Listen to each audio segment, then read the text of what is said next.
Heading overseas now, President Barack Obama has become the first US president to set foot on Cuban soil in nearly Heading overseas now, President Barack Obama has become the first US president to set foot on Cuban soil in nearly 90 years.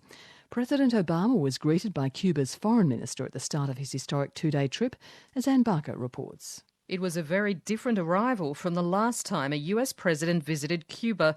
Barack Obama, his wife and two daughters flew in on Air Force One, unlike President Calvin Coolidge in 1928. It is wonderful to be here. Back in 1928, President Coolidge came on a battleship. It took him 3 days to get here. It only took me 3 hours. President Obama's visit, though, is no less historic. And it's a historic opportunity to engage directly with the Cuban people and to forge new agreements and commercial deals, to build new ties between our two peoples, and for me to lay out my vision for a future that's brighter than our past. And Cubans are no less excited at what the US president's visit might mean for their lives. Hopefully this will serve for some good. Although his term is almost up, hopefully the next US president will think a bit like him, says 75-year-old Dalia Santana. I think there'll be many good changes, a lot of improvement for Cuba, says a young bartender, Mario Lazaro, whether it's in the economy, tourism or entering and leaving the country. Cuba has been enemy territory for the US since before Barack Obama was born. Even 2 years ago, it was unthinkable a US president would walk the streets of Havana. Now, since an historic agreement signed 18 months ago, both sides are keen to end Cold War hostilities.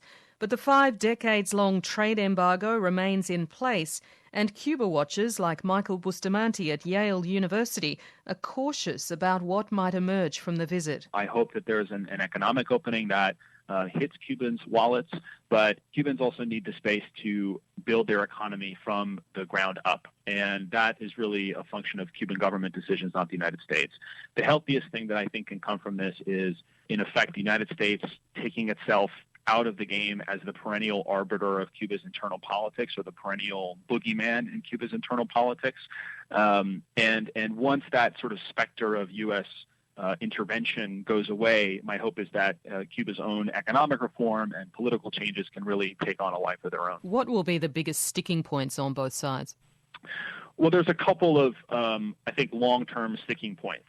From the Cuban government perspective, they argue that relations cannot be normalized until the embargo is fully lifted. And the challenge for the White House is that the embargo is under congressional purview. So what the White House can do is poke a number of holes in the embargo, and they've done that, but they're quickly coming up, I think, against the maximum of what executive authority might allow.